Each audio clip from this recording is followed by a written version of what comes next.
مولاي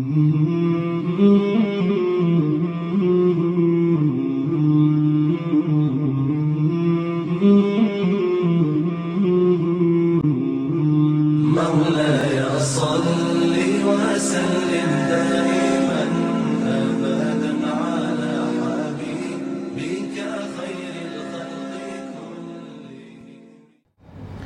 الحمد لله وكفى والصلاة والسلام على عباده الذين اصطفى خصوصا على أفضلهم وخاتم النبيين محمد الأمين وعلى آله وصحبه أجمعين وبعد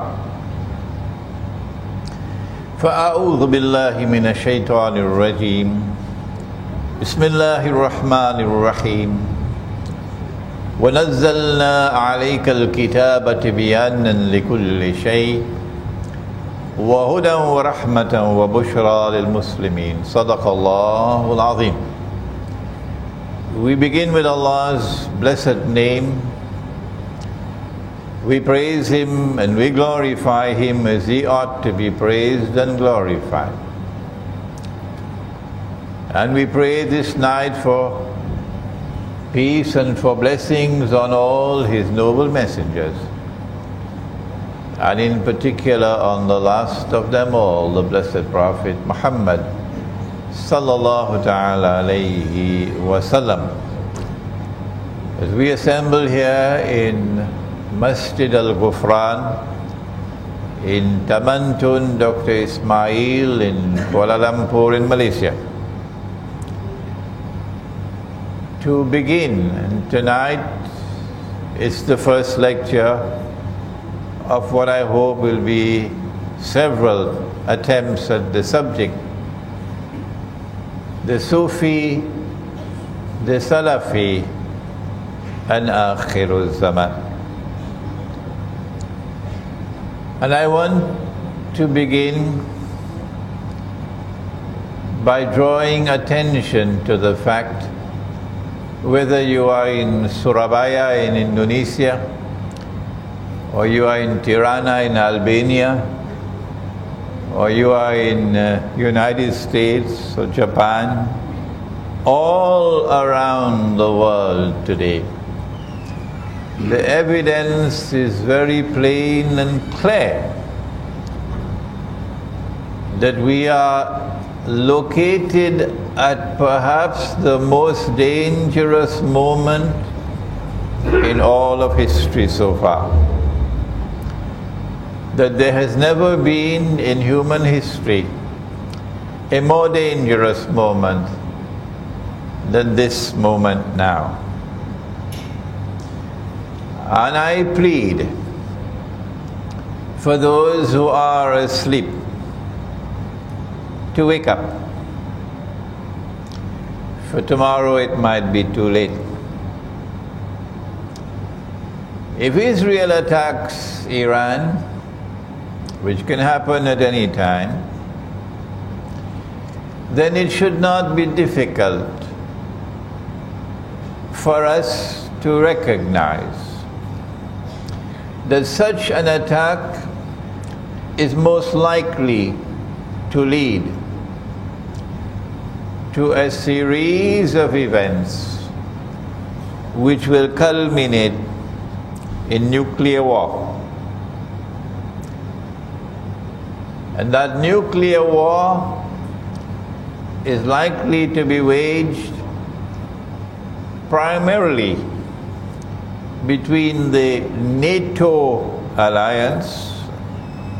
In fact, it should be called the Zionist NATO alliance, and the Russian-led alliance.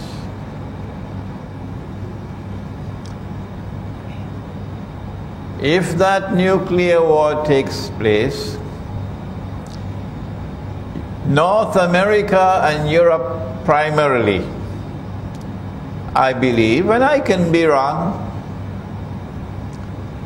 is going to be devastated. And millions, maybe tens of millions are going to die. the world is going to be very different after the first nuclear war in human history.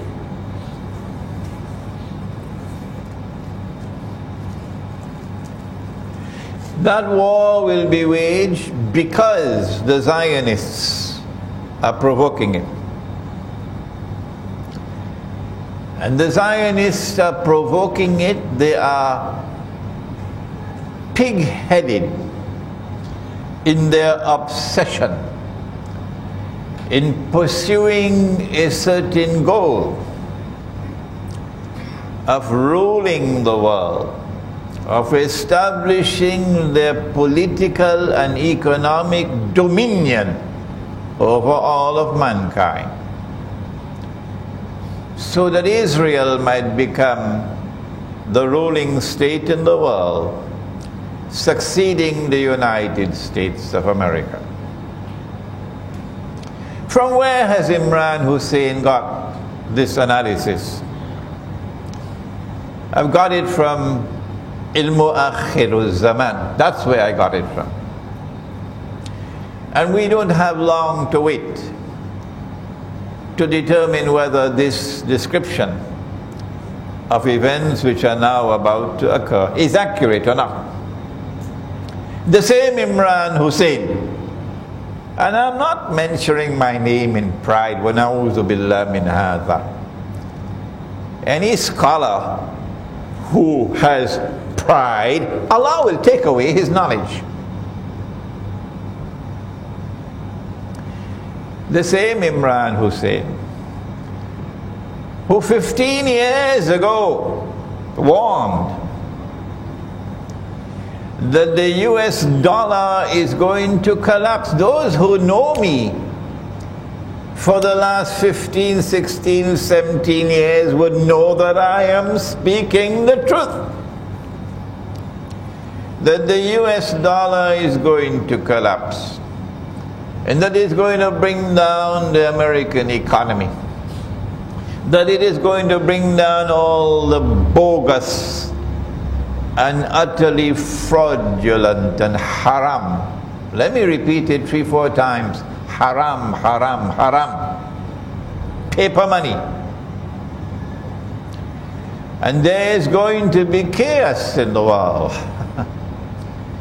And we are now at the doorstep of that. Because if an attack is launched on Iran, within hours the price of oil is going to be rising phenomenally. Is that so difficult to understand? And a phenomenal rise in the price of oil and of gold spells death for the US dollar. Where did I get this knowledge from? I ask you tonight. Was it an angel that was whispering to me 15, 16, 17 years ago that this is going to happen to the US dollar? No. I got it from my study of Islamic eschatology, Ilmu Akhirul Zaman. And so I plead today with the ummah of Nabi Muhammad alayhi salatu wasalam to listen. Listen. We are living in Akhirul Zaman. We are living at a very dangerous moment in our history, when Israel is going to attempt to replace the United States as the next ruling state in the world.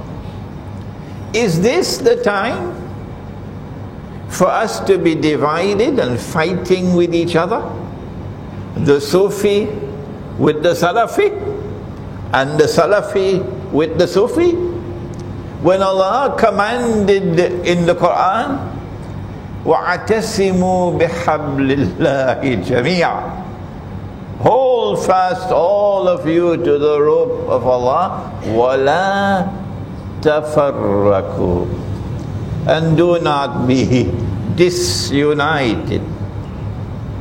We cannot unite the whole ummah, but we can try to unite those whose hearts are in the right place. Is this Akhirul Zaman? The angel came, Jibreel alayhi salam, at the very last stage of the life of the Prophet alayhi salatu wasalam, and came in the form of a human being into the masjid in front of everybody. Is this not divine wisdom at work? That Allah should send Jibreel alayhi salam as a human being in plain view of everybody? And the angel asked the 5 questions, 2 of which pertain to Akhirul Zaman. And the last question was, tell me, O Muhammad sallallahu ta'ala alayhi wa sallam, what are the alamatus sa'a? What are the signs of the last hour, of Akhirul Zaman? And did he not say that you will find the naked, barefooted shepherds? Naked, barefooted, so they're poor. They're poor. And they will be competing in the construction of tall buildings. I wonder where they're going to get the money from. Is it a bank loan? Are the banks going to finance it? Huh? The naked, barefooted shepherds will compete with each other in the construction of tall buildings. And so when you see the skyscrapers appear in Manhattan, and then from Manhattan the skyscrapers are spreading all over the world, and then this one says, I'm going to build the tallest one of all. Was it KLCC? And then that one says, no, I'm going to build a taller one. And then Dubai came along and says, I'm going to beat all of you. And now Jeddah says, wait, you'll see. Huh? Is this not sufficient evidence for the ummah of Muhammad alayhi salatu wasalam that you are living in Akhirul Zaman, and that the resources of the world, the wealth, are now in the hands of foolish people? People who waste and squander wealth in the pursuit of PR projects, public relations projects, to inflate their ego. Yes, there is evidence, startling evidence. Well then, how come we are not paying attention to the subject of ilmu akhirul zaman when the tall buildings are there? Did he not say, sallallahu ta'ala alayhi wa sallam, that in Akhirul Zaman women will be dressed and would yet be naked? Did he not say that? What more are you waiting for to recognize that you are living in Akhirul Zaman?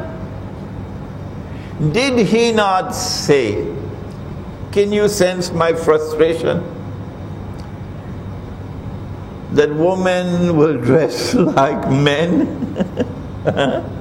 with the jacket and the trousers.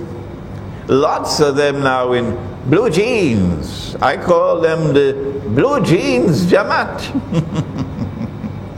Hijab on top, blue jeans below. that women would dress like men, even with a tie, and that men would dress like women. When men start dressing like women, it's a loss of manhood. What more evidence do we need that we're living in Akhirul Zaman? In Akhirul Zaman, Dajjal wants to impersonate the true Messiah, Nabi Isa alayhi salam. Did the Prophet not say, sallallahu ta'ala alayhi wa sallam, that Nabi Isa alayhi salam will return? Yes, he did. And that when he comes back, he is going to come back in the capacity of Hakim, one who rules, and Hakimul Adil, one who rules with justice. When he comes back, there can be no rival to his rule. No. The Security Council of the United Nations cannot impose their authority over Nabi Isa alayhi salam. No, you must be nuts. And so when he comes back, his will be the supreme power, the supreme rule in the world. Is this so difficult to us understand?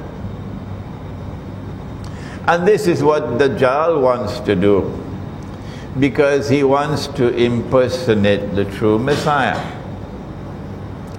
If Dajjal is to rule the world, he has to do it from Jerusalem in order to convince Banu Israel that he is indeed Al-Masih. He has to do it from a Jerusalem which is the capital of the holy state of Israel. So he'll have to establish an Israel and claim that this is holy Israel. And he'll have to make that Israel the ruling state in the world. And so when you see a state of Israel created in the Holy Land in 1948, more than 60 years ago, here is evidence, startling evidence, that Dajjal is on his way in pursuit of his mission, and that you are living in Akhir Zaman. Is it not time to wake up? And when you see that state of Israel over the last 60 years, constantly growing in power and influence, to such an extent that today Israel controls the American Congress, not Obama. If Obama is listening to me today, he will shake his head and says Imran is correct. It is the Congress that controls, not the president, not the American armed forces. And the Zionists control the Congress on behalf of the state of Israel.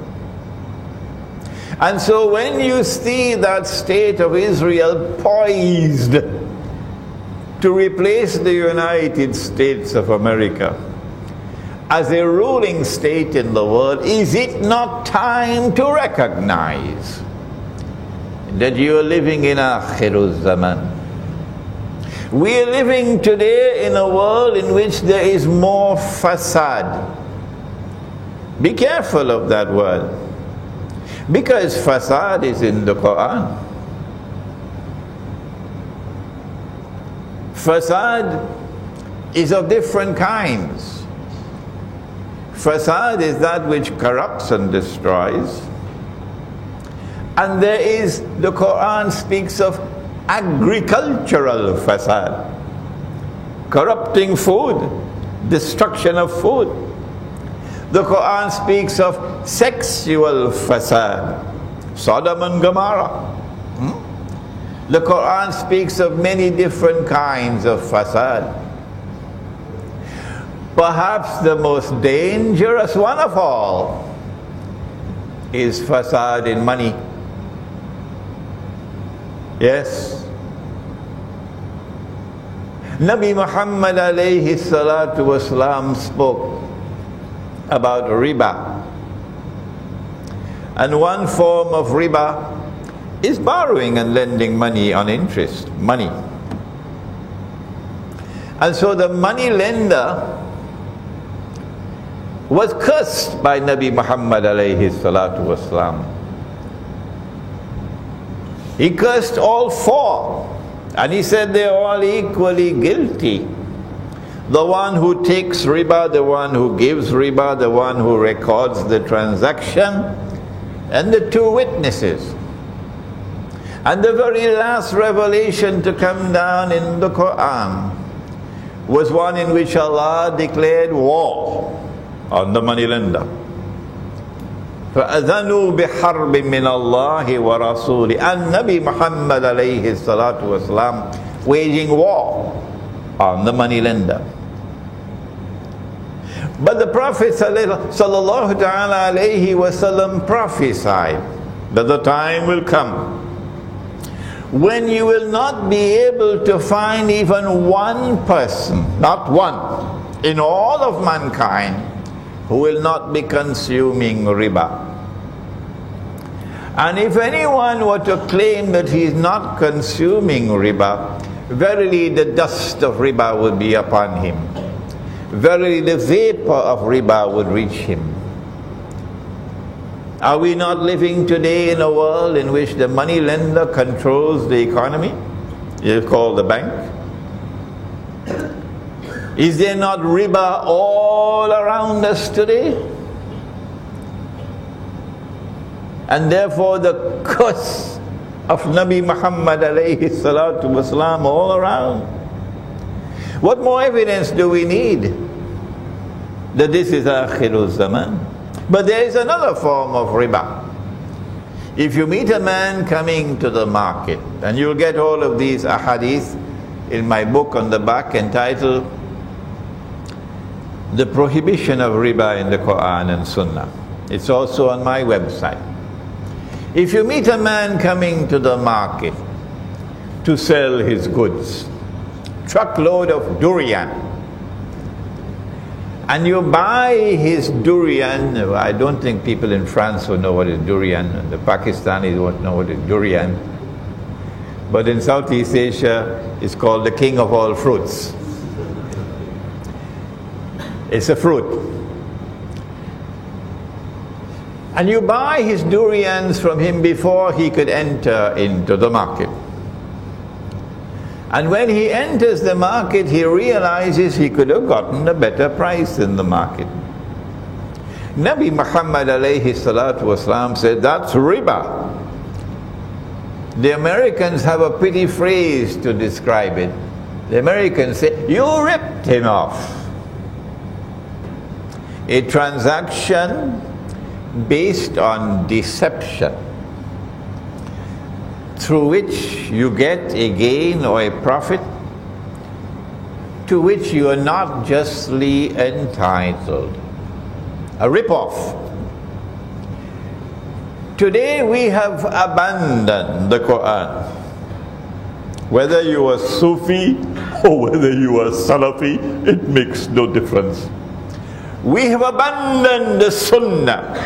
Whether you are Sufi or whether you are Salafi, it makes no difference. So you better listen to your brother Imran. And we have accepted that the enemy could make haram what Allah made halal, and that is shirk. Allah made the dinar halal. Allah made the dirham halal. It is in the Quran. Both the Sufi and the Salafi better go to the Quran and find it. And today the International Monetary Fund has made it haram. Dr. Mahathir didn't know that. He was surprised to find that the Articles of Agreement of the International Monetary Fund, the Zionist International Monetary Fund, prohibit the use of gold as money. And all the Ummah of Muhammad alayhi salatu wasalam, whether you are Sufi or whether you are Salafi, it made no difference. We all accepted that they could make haram what Allah made halal. And we are stuck with the paper. And the paper is haram, haram, haram. Which Sufi scholar has declared it is haram? You can probably count with your fingers how many there are. Which Salafi scholar has declared it is haram? You could probably count with your fingers of one hand if there are any. I hope that there are some, inshallah, but I may not have heard about them. This is riba. As the paper money falls in value, you are ripped off. Wait until the US dollar collapses and you see what's going to happen in the world. And so here is evidence, startling evidence, that there is fasad in the economy. Not just agricultural fasad with genetically modified food, not just electronic fasad with the radiation from cell phones damaging the male chromosomes so that tomorrow no baby boy is going to be born. And so the prophecy will be fulfilled that one man would have to maintain 50 women. That's Akhiru Zaman. Not just political fasad, and I wish I had the time to explain the political fasad, but fasad in the economy as well. Fasad everywhere you turn. What is it that explains this universal fasad? The Quran tells us, Inna Ya'juja wa Ma'juja mufsiduna fil ard. That Gog and Magog have PhDs in fasad. And when Allah releases them, حَتَّى إِذَا فُتِحَتْ يَأْجُوجُ وَمَأْجُوجُ وَهُمْ مِنْ كُلِّ حَدَبٍ يَنْسِلُونَ. They're going to spread in all directions. And they will bring universal fasad to the world. And so I have spent half an hour, which is too much time. I should not have spent so much time, providing the evidence. And there is so much more, that we are living in Akhirul Zaman. And this is the time, this is the age of the greatest fitna that mankind will experience from the time of Adam alayhi salam to the last day. And so this is the time for us to be closing our ranks, to be living as a brotherhood with love for each other, to be building our power, internal power and external power. And it is time to end this warfare. Salafis waging war on the Sufis, and Sufis waging war on the Salafis. What we plan to do is to define who is the Salafi and define who is the Sufi, and to suggest how is it possible for the Sufi and the Salafi to come together, to live as brothers, and to jointly confront the enemy who is waging war on us. to define the Salafi is easy. He says, I want to live the way of life of the Aslaf, the early Muslims. And the Prophet said, sallallahu ta'ala alayhi wasallam, the best generation is mine. And then the one that comes after me. And then the one that comes after me. ثُمَّ الَّذِينَ يَلُونَهُمْ ثُمَّ الَّذِينَ يَلُونَهُمْ. These three generations are referred to as the Aslaf. And the Salafi says, I want to return to the way of life of the Aslaf. This is something to be respected. This is something to be admired. This is something to be applauded. Particularly when Nabi Muhammad alayhi salatu wasalam warned about Akhiru Zaman. Yushiku, hadith of Tirmizi, Yushiku an ya'ti ala an-nasi zaman. It will not be long before that time will come. La yabqa min al-Islam illa ismu. When nothing will remain of Islam but the name. وَلَا يَبْقَى مِنَ الْقُرْآنِ إِلَّا رَسْمٌ. And when nothing will remain of the Quran but the traces of the writing. مَسَاجِدُهُمْ عَامِرَةٌ وَهِيَ خَرَابٌ مِنَ الْهُدَى. In that age, Akhiru Zaman, the masajid are going to be grand structures, but devoid of guidance. Ulama'uhum, and the ulama of those people at that time, the religious scholars of Islam, sharrun nasi mimman tahta adim as-sama, min indihim takhrujul fitna wa fihim ta'ud, will be the worst people beneath the sky. From them will emerge that which will be fitna, and they will become the centers of fitna, corrupting the people, bringing about divisions, disunity, a betrayal of the deen. And so the Salafi says, I don't want to go that way. I want to return to the original deen. And this is something commendable. When you go to the true Salafi, when you go to the Jama'ah of the true Salafi, to the extent that they are faithfully following the Aslaf, you will see something of how they used to live at that time. But I asked the Salafi, did the Aslaf use paper money? I don't think so. No, I think they'll take the paper money and throw it in the toilet.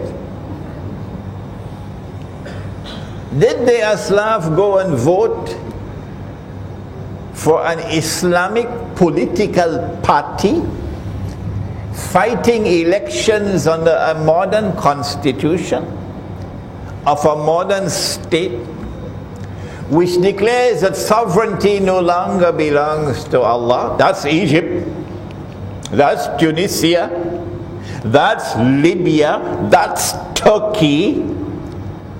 That sovereignty now belongs to the state. And you are going to fight in elections after Mubarak has been removed in conditions that are very suspicious. And you are now going to enter into a marriage with the Egyptian armed forces? And you say you are Salafi? Is this the way of life of the Aslaf?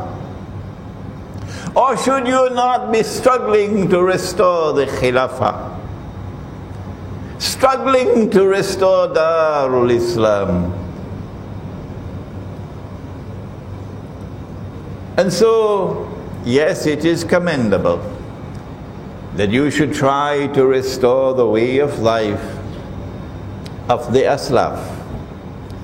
But I think you need a little help, because you're not seeing what we are seeing. You are blind. You are blind to the traps which have been laid for you in the modern age. You are following the Aslaf externally. Why don't you look at the Aslaf internally? Did the Prophet sallallahu ta'ala alayhi wasallam not say, and my teacher of blessed memory, Maulana Dr. Muhammad Fadlur Rahman Ansari rahimahullah, taught us when we were students in Pakistan, in Karachi, at the Alimia Institute of Islamic Studies. That's where I learned from him. And he repeated this hadith so often, that Nabi Muhammad alayhi salatu wasalam warned. He said, "Ittaqu firasat al-mu'min, فَإِنَّهُ يَنْظُرُ بِنُورِ اللَّهِ." Fear the firasa, that wisdom which comes from internal, intuitive, spiritual insight. Fear the firasa of the mu'min. For when he sees with the nur of Allah. And that is Sufi. That is Tasawwuf. And it is time for the Sufis to be reminded about that. Because they are also using the same paper money. And they are also voting in elections. Every election they are voting. And yet they say we have the right Islam, and those fellows, they are wrong. What is Sufism?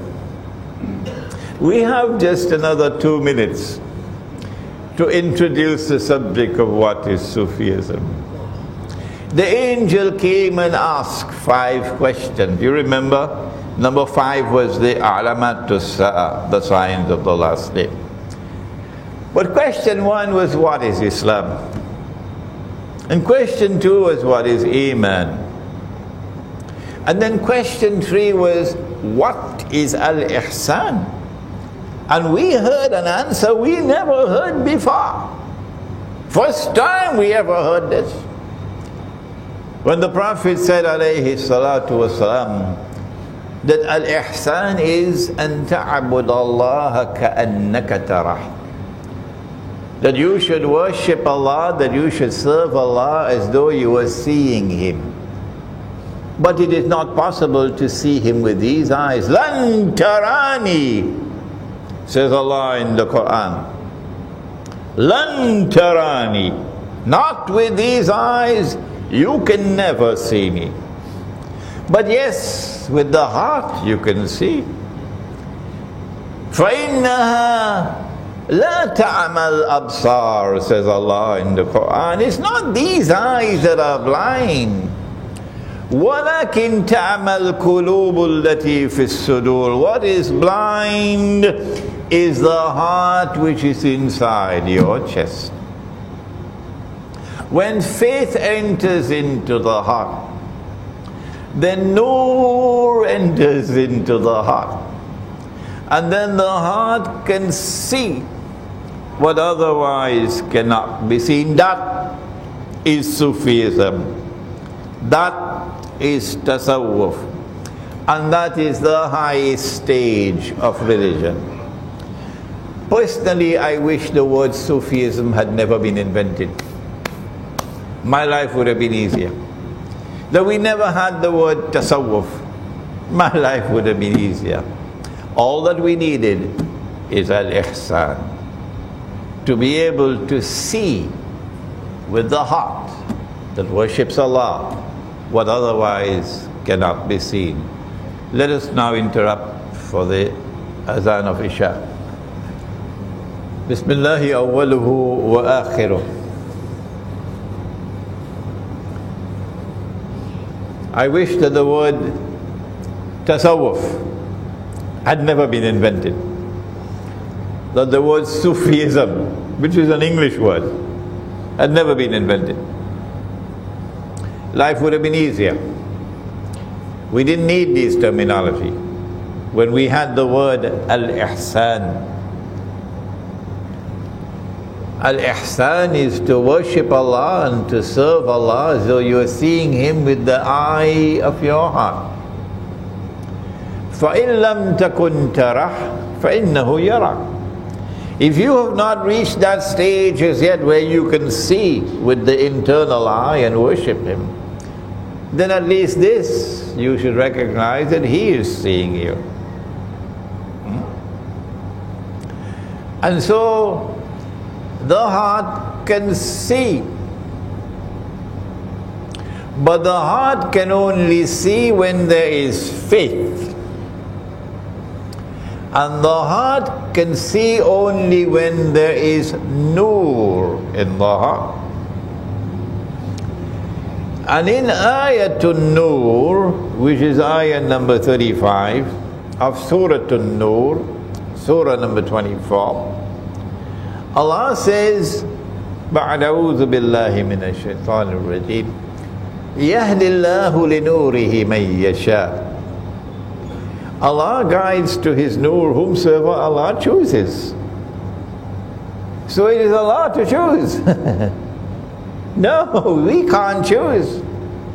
There is no way by which we can learn and get the nur. It is when Allah chooses a servant, He will give to that servant nur.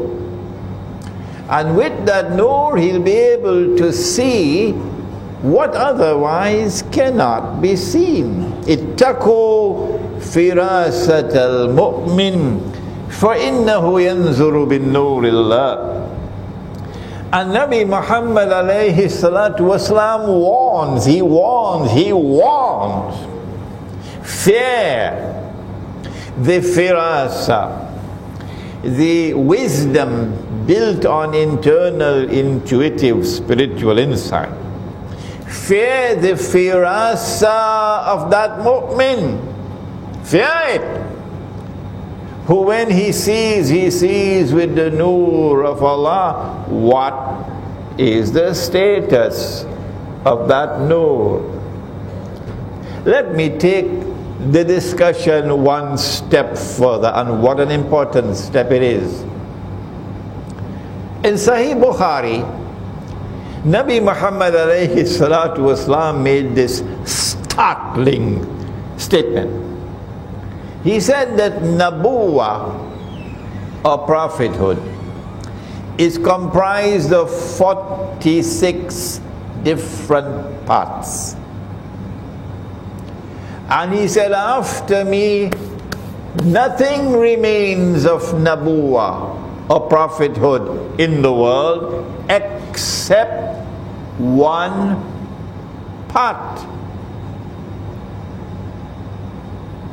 And so there is one part of Nabuwa still remaining in the world. What is that one part of Nabuwa still remaining in the world? He said it is ru'ya. Ru'ya sadika, ru'ya saliha. Ru'ya is that which the heart sees.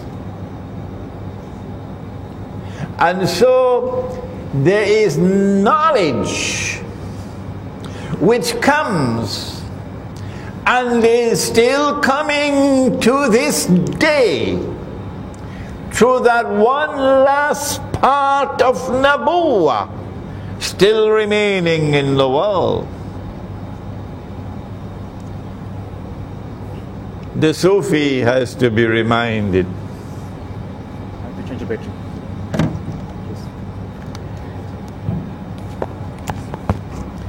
The Sufi, our brother, the Sufi has to be reminded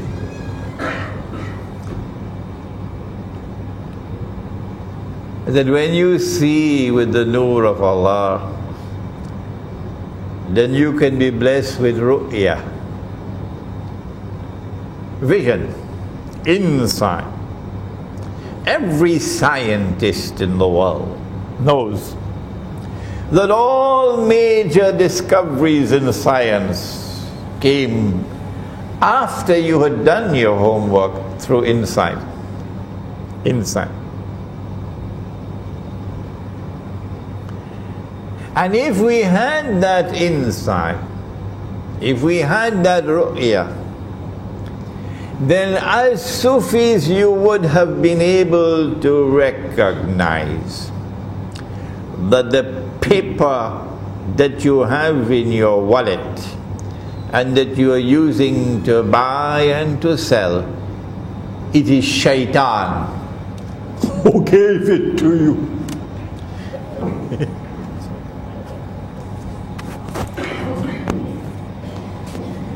And shaitan was working, and he was also drawing overtime pay. Shaitan was working for Dajjal. And the paper money that you have in your pocket is Dajjal's money in your pocket. And so it's time to wake up. If you say you are Sufi, it's time to wake up and ask, well, how come I was taken for a ride? How come I never recognized what was happening in the world of money? How come I never recognized what was happening in the political system? That the Khilafah state was replaced by this godless creature built on shirk, which says that sovereignty no longer belongs to Allah. He is not Al-Malik. The state is now Al-Malik. How come we didn't see that? And you went and you voted in elections for Tom, Dick and Harry and Benazir and Khalida and whoever they were, like cattle. And you're fighting with the Salafi saying, we are the Sufi. Is it not time to wake up and stop the fighting? The Salafi, however, now we have to turn to a more difficult part of the subject. The Salafi insists that there is no new knowledge of the Deen. No. That we are not allowed to interpret anything in the Quran and anything in the Ahadith differently from that which has come to us from Allah and His Messenger and from the Aslaf. And that is a difficult stumbling block. And when we make a critical comment on the Salafis, and I hope the Sufis are listening to me, notice that I don't do it with boxing gloves. I always say that these are my brothers. And if I have to correct my brothers, I have to do it with love. Even if I have to use harsh language with Tabligh Jamaat or Jama'atul Tabligh to wake them up, I'm using the language because these are my brothers and I love them. And I want to wake them up to save them from the danger in which they are living and the direction in which they are moving. And so I plead with the Sufis that if you have to offer critical comments about your Salafi brothers, do it in such a way that you will not divide the Ummah, that they will not have an excuse to say you're waging war on them. No. We are doing this in the spirit of the pursuit of truth. and recognize that you are our brothers. Maybe that in the process, the Salafi will one day become a Sufi, because the Aslaf were people of Al-Ihsan. And so if a Salafi is indeed a true Salafi, he will one day become a Sufi, meaning people of Al-Ihsan. This is a serious problem of methodology. And we say to the Salafi, and we've been saying it for all this time, all these months in our lectures, that no brother, you're around. There are verses of the Quran which could not be understood. No, by the Aslaf. And Nabi Muhammad alayhi salam did not provide the explanation. And today we are the ones who have to use knowledge and insight to recognize what Allah is saying. And when we provide that interpretation of the Quran, notice, my brother Salafi, that the overwhelming majority of the people are accepting our explanation as correct. Here is an example. And I have spoken about this so many times. Here is a verse in Surah Al-Ma'idah, in which Allah subhanahu wa ta'ala says, بَعْدَ أَعُوذُ بِاللَّهِ مِنَ الشَّيْطَانِ الرَّجِيمِ يَا أَيُّهَا الَّذِينَ آمَنُوا, O you who have faith in Allah, لَا تَتَّخِذُوا الْيَهُودَ وَالنَّصَارَى أَوْلِيَاءَ. Do not take the Jews and do not take the Christians as your friends and allies. Is Allah speaking about all Jews and all Christians? Or is He speaking about some Jews and some Christians? You have to go to the rest of the Quran to answer that question. And I don't have the time now to take you to all those verses of the Quran, but there are several lectures of mine. When you go to the rest of the Quran, it is plain and clear, Allah is not speaking about all Jews and all Christians. No! He's speaking about some Jews and some Christians, not all. Well then, who is He speaking about? The answer is there in the words which follow. بَعْدُهُمْ أَوْلِيَاءُ بَعْضٍ, which means, do not take such Jews and do not take such Christians as your friends and allies, who themselves are friends and allies of each other. بَعْدُهُمْ أَوْلِيَاءُ بَعْضٍ. The Quran is anticipating. I don't know the bahasa for anticipate. Come on, help me. All right. You don't have that in bahasa. The Quran is saying that this is an event which is to come. When a Jewish-Christian alliance, friendship and alliance is going to emerge. When that Jewish-Christian alliance emerges, you Muslims are prohibited from being their friends and allies. And if you become their friends and allies, then what is the price that you will pay? وَمَنْ يَتَوَلَّهُ مِنْكُمْ فَإِنَّهُ مِنْهُمْ. Whosoever from amongst you turn to them for friendship and alliance, you now belong to them, you've lost your Islam. You now belong to them, you have lost your Islam. Inna Allah la yahdil qawma al-zalimin. Surely Allah will not provide guidance for a people whose trademark is zulm. A people who oppress, a wicked people, an unjust people. This explanation of the ayah which I have just given is new. It's new. It's not there in the time of the Salaf, the Aslaf.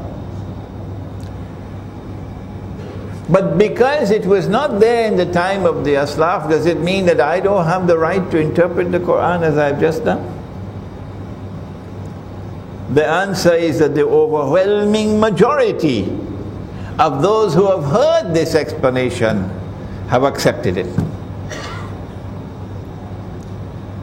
And so it's time for you to wake up. Your methodology is defective. So many of our people today who are Salafi are joining with NATO. NATO is the Zionist NATO military alliance, working on behalf of Israel, working on behalf of the Judeo-Christian alliance, the Zionist alliance, NATO. And yet you come with an Islamic movement in Libya and you make an alliance with NATO to overthrow the Libyan government.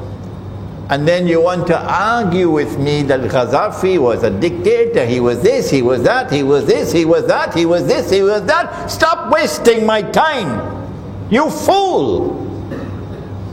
I have to use this harsh language because you've lost your Islam. You don't even know that. You are so blind, you don't even know you've lost your Islam. When you reach in your grave, you'll remember me. This is the Quran. And they're doing the same thing in Syria now. Yes. If you want to remove the Syrian government, this is not the way to do it. To make an alliance with the Zionists.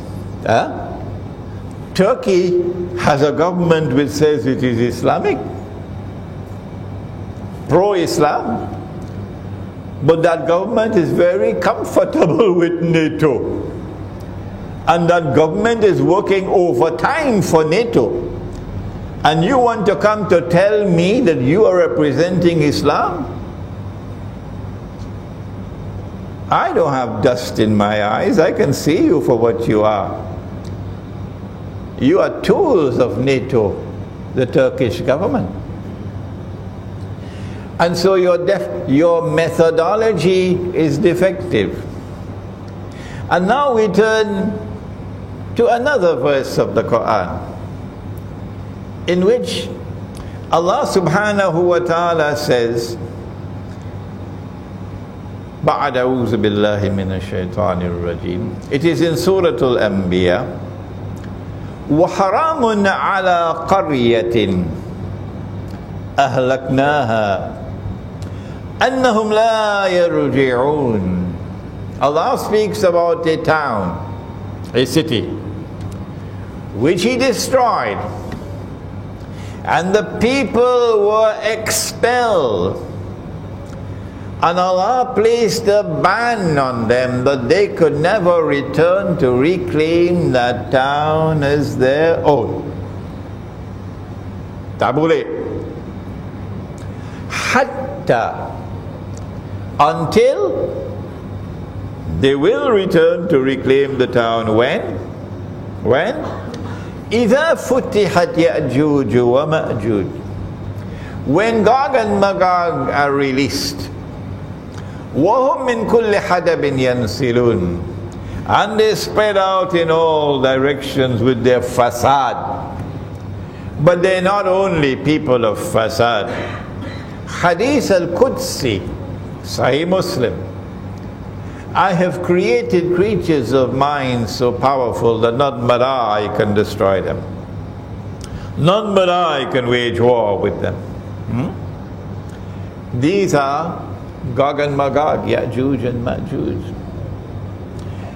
we have interpreted this verse of the Quran, and we have declared that this town is Jerusalem.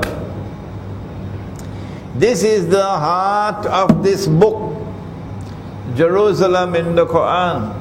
The heart of this book is that the town is Jerusalem. This book became a bestseller 10, 11 years ago. And after 11 years, it is still a bestseller. And it is translated into probably about a dozen languages by now. The overwhelming majority of Muslims today who have heard this interpretation have accepted it. But this is not there in early Islam. No.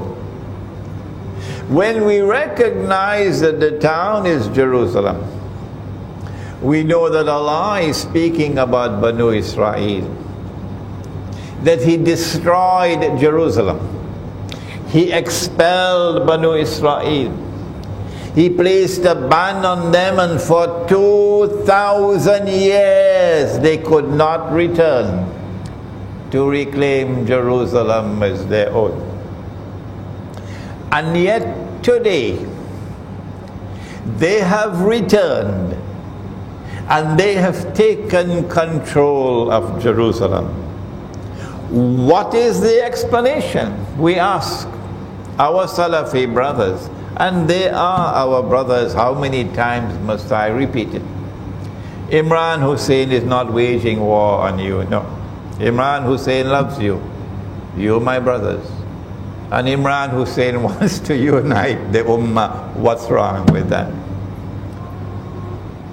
2,000 years after Jerusalem was destroyed, Banu Israel was expelled. 2,000 years later they returned, and they are now taking control of Jerusalem.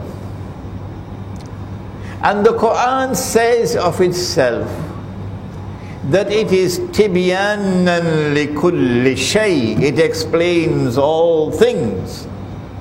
I ask you, what is the explanation in the Quran for the return of the Jews to the Holy Land, to Jerusalem, to reclaim it as their own 2,000 years after Allah had expelled them? And I say to you, brother, this is the explanation in Surah Al-Anbiya. And the overwhelming majority of the Ummah is accepting this explanation. You being left behind. All that I'm asking you to do is to look again at your methodology and recognize that there is new knowledge that comes. And with that new knowledge you can understand what previously could not be understood. I'm running out of time. I would have loved to go on to some more verses of the Quran, but I have to go to the ahadith before we can end. I don't want the Imam to stop me before I give you some ahadith. The Prophet said, sallallahu ta'ala alayhi wasallam, that Dajjal will ride on a donkey.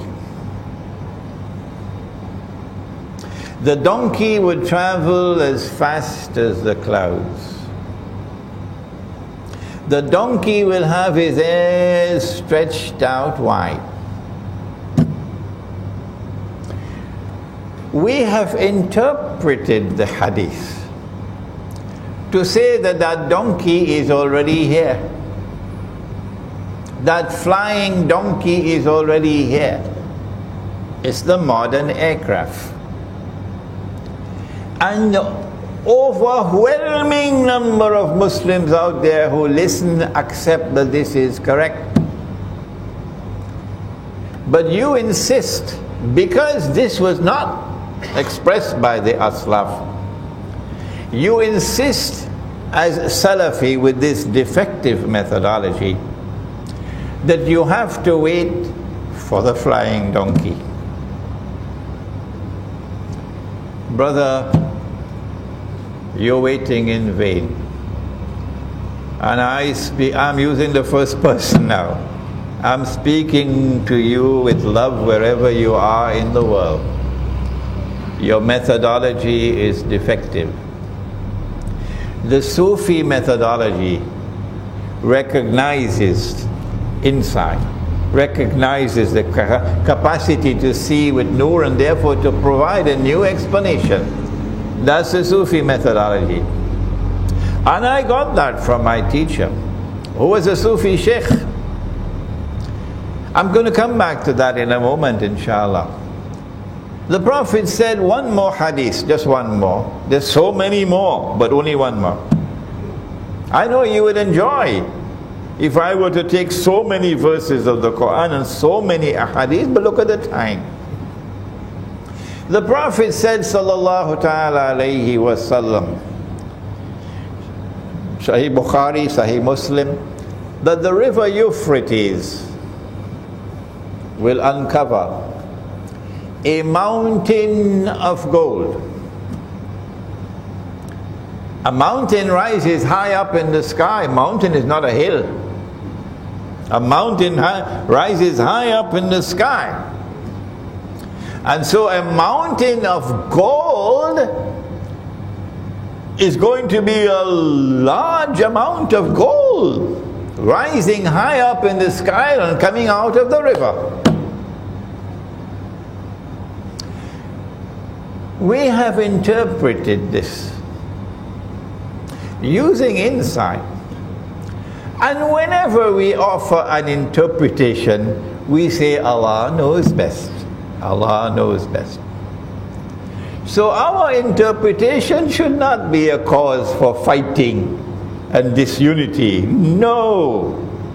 You can differ with me, and yet we are still brothers. I say that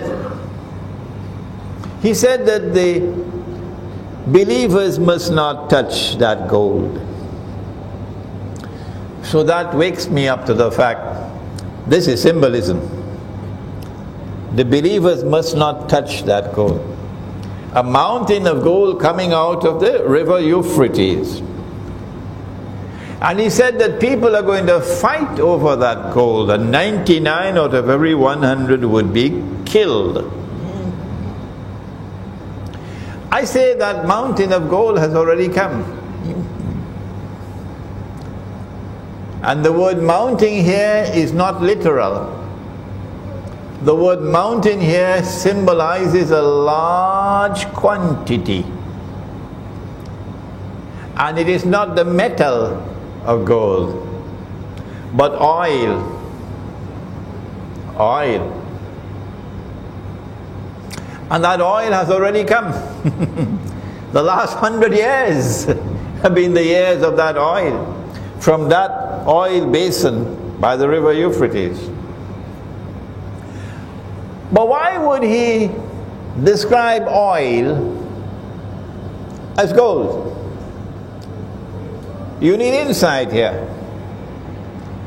The answer is that that oil has functioned as gold for the last 40 years, since September 1971, while the ulama of Islam have been eating roti canai and drinking teh tarik. If you have tears to weep, weep. Because he's telling us that that oil is going to be used to function as gold. And that is what happened these last 40 years. The US dollar could never have survived, could never have done all the wickedness that it did these last 40 years if the US dollar had not become a petrodollar. What is a petrodollar? A petrodollar is oil functioning as gold.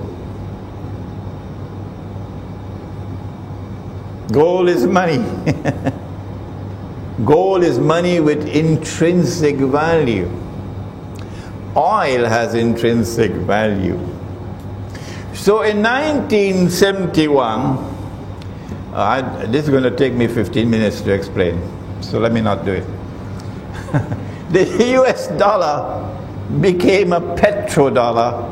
Maybe some other time I'll explain to you what happened with King Faisal, with the oil boycott in 1973-74, the oil boycott, and I love King Faisal rahimahullah, the only Saudi king for whom I say rahimahullah, but they were able to fool him.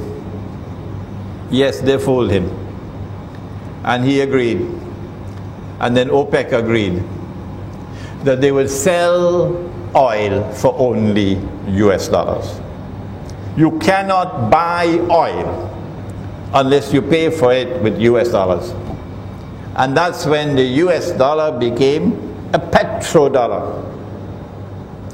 And the US dollar has survived all of these years doing monstrous wickedness in the world. That's why he said, don't touch that oil, don't touch that gold. Because the US dollar became a rope around our neck while we were eating roti canai and drinking teh tarik. What will Nabi Muhammad alayhi salatu wasalam do with both the Sufi and the Salafi who've been equally blind? I have given you two examples of two ahadith interpreted for the first time in this way. But more and more people are recognizing this is the correct interpretation. Now, one final word. I said I was a student of a Sufi sheikh. And I love him, and I've never hidden the fact, never, that my teacher is a Sufi sheikh. And I'm proud to have been the student of a Sufi sheikh. Whosoever is annoyed because of that is free to leave me. Of course. I'm not going to change. I'm proud to be the student of a Sufi sheikh, Maulana Dr. Muhammad Fadlur Rahman Ansari, rahimahullah. And it is because of the training that I got from him that I am blessed today to do the work that I am doing. The Sufi sheikh. But why do I no longer declare I'm Sufi? Why? You never hear me saying that. Why? I'll tell you why. I do not want to have to answer for Sufi practices which I cannot defend. No. And secondly, I want to plead with the Sufi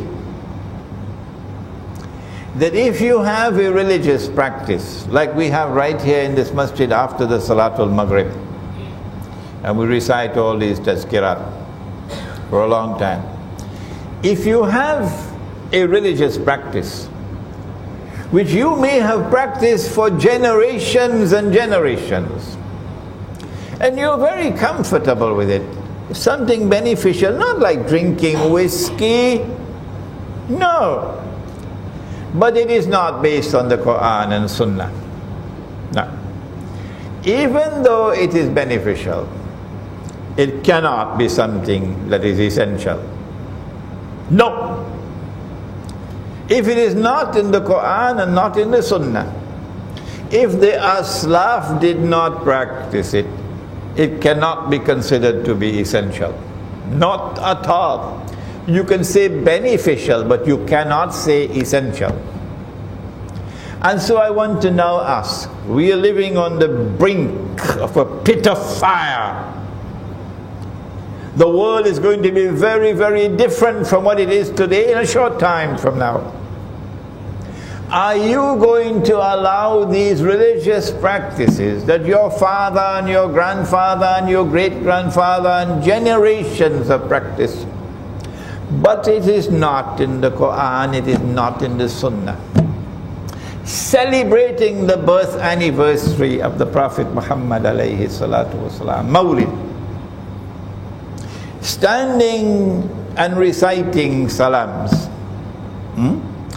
Are you going to allow these religious practices to divide you from your brothers when they are not essential? What is more important? وَاعْتَصِمُوا بِحَبْلِ اللَّهِ جَمِيعًا وَلَا تَفَرَّقُوا. It is far more important to preserve the unity of the Jama'ah, the Sufi and the Salafi, than to insist on these religious practices which are not in the Quran and not in the Sunnah. So I have said, in our Muslim village, we will not allow in the masjid any religious practice which is not based on the Quran and the universally recognized Sunnah. And we will not allow it in our public life. But if I want to do it in my private life, that's my business. And if you come to attack me for what I do in my private life, we will throw you out of our Muslim village faster than Federal Express. And I want to suggest this is the formula for unity. The Salafi who listens to me and who has his heart in the right place will recognize this is a workable formula for unity.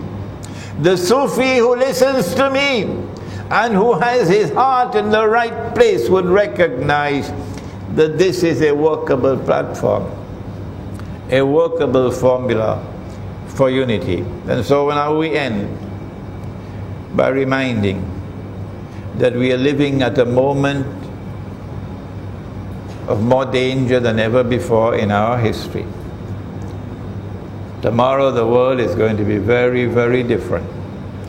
It's time to wake up. It's time to unite our ranks and no more fighting between us. And so let the Sufi and the Salafi come together as brothers to each other. ربنا تقبل منا إنك أنت السميع العليم وتب علينا يا مولانا إنك أنت التواب الرحيم برحمتك يا أرحم الراحمين آمين. We have time. The Imam has kindly consented for a few questions, so please let's have your questions as soon as possible. Yes. Assalamu alaikum, Shaykhuna. You mentioned that you yourself don't refer to yourself as a Sufi anymore. So I just want to extrapolate that. Do you think it's a good advice, given that the precarious nature of the world, for Muslims not to use these titles, even if you do follow a certain methodology, but to not use the title of Sufi or Salafi personally, and just qualify themselves as Muslim as a first step in avoiding the fitna that you described?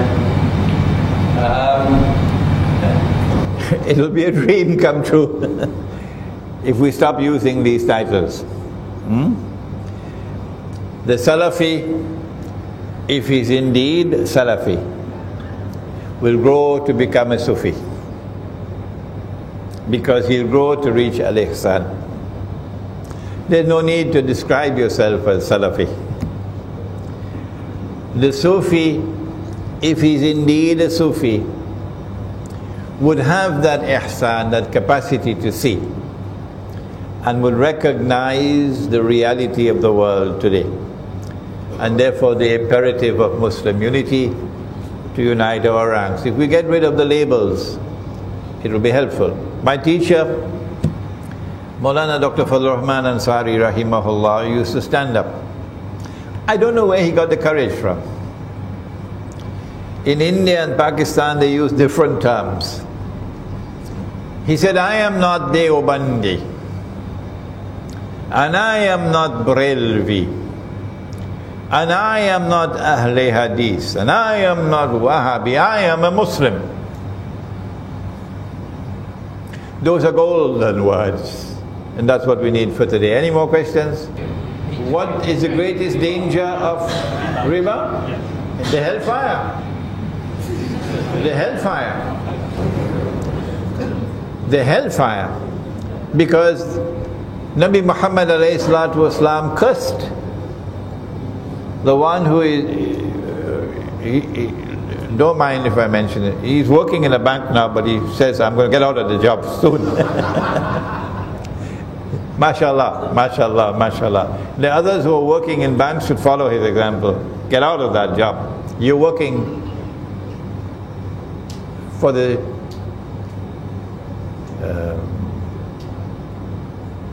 money lender. The money lender has been cursed. And you're working for the money lender. He cursed all four. The one who takes riba, the one who gives riba, the one who records the transaction, and two witnesses. And he says they're all equally guilty.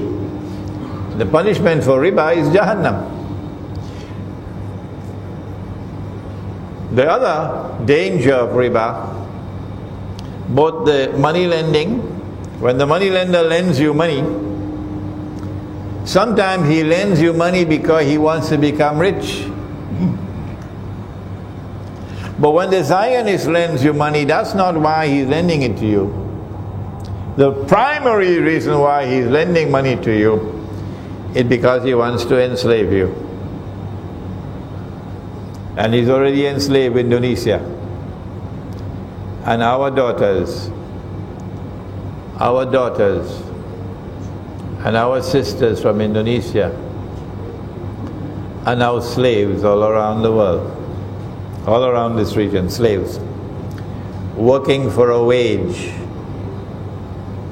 that is the wage of a dog, oppressed. He wants to enslave you. That's why he's lending you money on interest. He wants to reduce you to a state where you are immobile. You are so poor and destitute that you cannot resist his oppression. No. So riba has been used as an injection that injects poison into you. And when you've been injected with that injection, you become paralyzed. That's the price we pay. The danger of riba. Any more questions?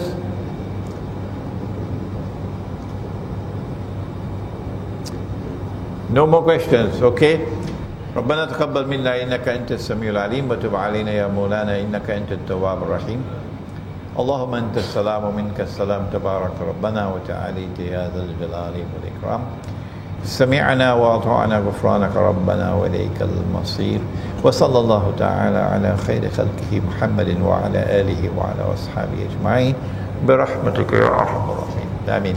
After the salat, if you want to bring your books for autographs, you can bring them to me, inshallah.